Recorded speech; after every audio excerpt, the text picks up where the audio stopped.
I am Dr. Sergio Abit Jr. I am an associate professor of soil science teaching. I also serve as the state specialist for on-site wastewater treatment systems. And today we are at the Oklahoma on-site wastewater treatment training facility. As you can see from the back, we have above ground mock-ups of various septic systems. These of course are under the ground, but we use them for training and demonstration and for teaching purposes as well. Septic systems are not install and forget systems. They actually need a lot of maintenance.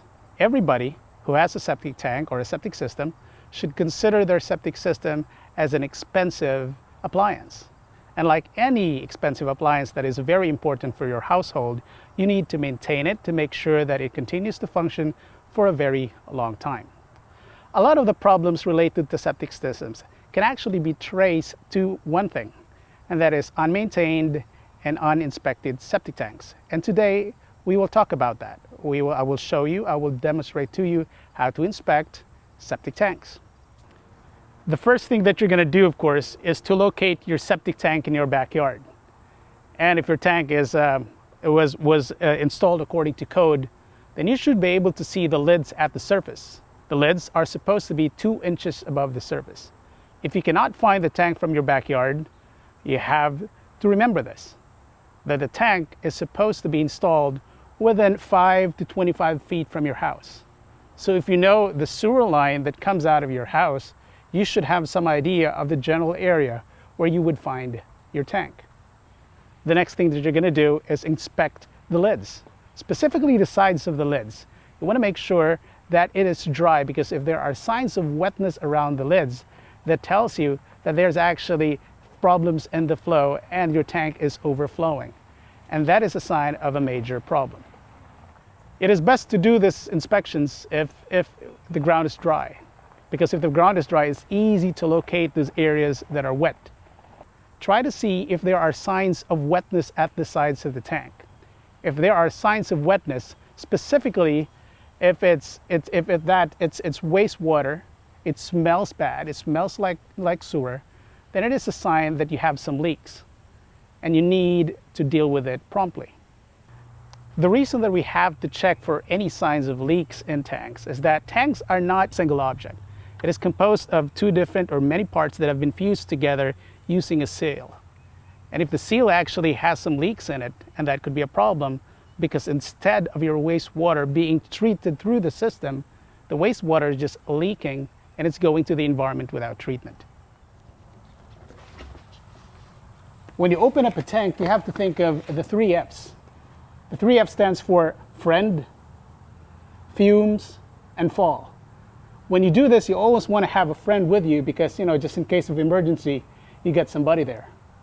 Second is that, hey, fall. Make sure you don't fall in it. The rule of thumb is never turn your back from an open hole. The third is, of course, there's wastewater in it. There's waste in it. It's gonna smell.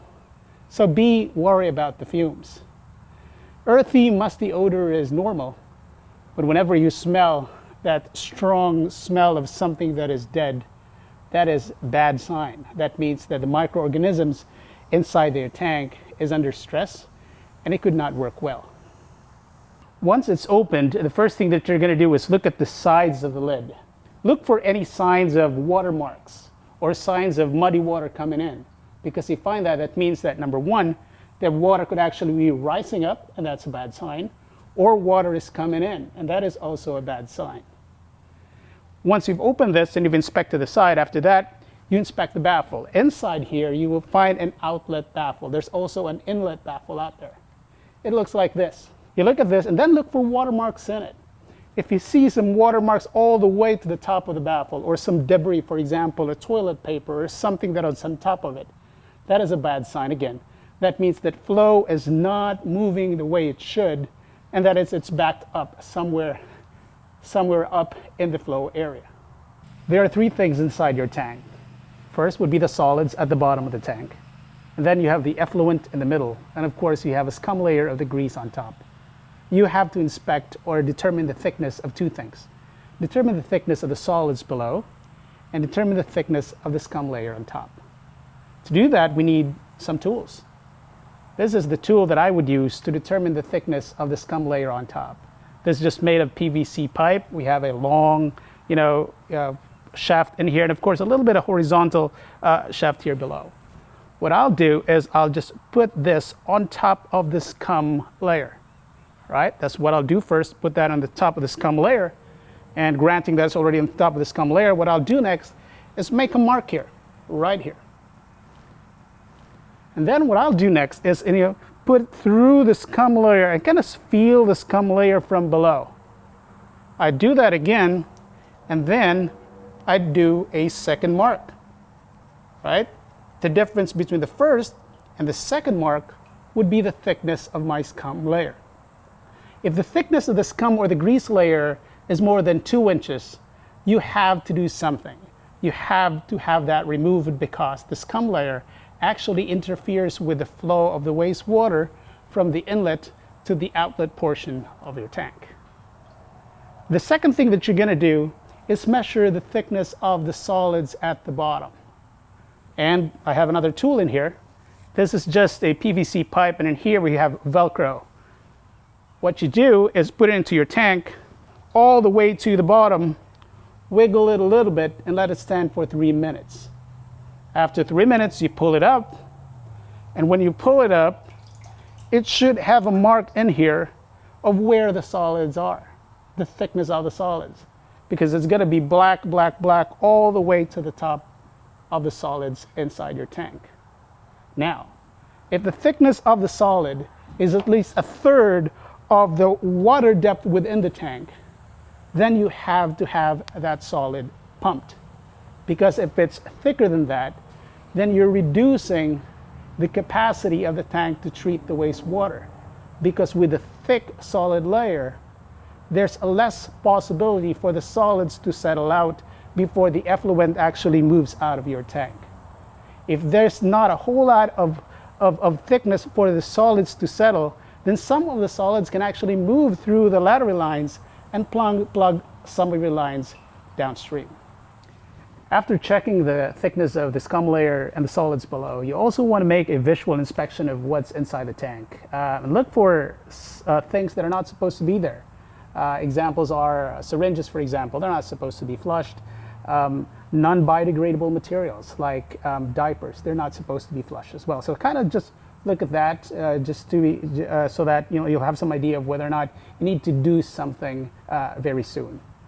And after that, remember I told you have to have a friend? Well, ask your friend to go inside the house and turn a bathtub on, or maybe a faucet on, so that water will flow through the septic system and into the tank.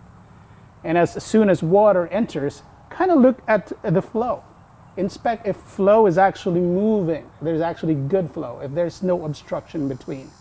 And if there's nothing obstructing the flow of the wastewater, that tells you, hey, it's doing well. Just to summarize, most of the problems related to septic systems have something to do with an unmaintained or uninspected septic tank. So the first thing to do when you inspect the tank, of course, is locate your tank. Once you've located your tank, make sure that you inspect for any surface standing water, because that could be a sign of leaks. And then once you find your tank, of course, you find the lids, you open your tank, then you inspect the side of the lids. Make sure that you look for any signs of water level inside the tank going up, or could be signs of water from the outside going in, because that's a problem too. And finally, you check for the stuff that's inside the tank. Make sure that you check the thickness of the scum layer. If it's more than 2 inches, that's a bad thing. You have to have some of that removed. And also check the thickness of the solid layer below. If the thickness is more than 1/3 of the overall thickness of the water that's supposed to be inside the tank, you have to call somebody to have that septic tank pumped. So that's kind of the do-it-yourself part of inspecting your tank. We have to understand, though, that there are people who does this for a living, professionals who could advise you more on this one. If there are other items or other issues that you cannot deal with yourself, I would suggest that you call a professional. I would suggest that you call members of the Oklahoma Certified Installers Association, because they are the professionals who could do this thing. Also, if you have further questions about the rules and about how these things are supposed to function, you can call your local DEQ office as well.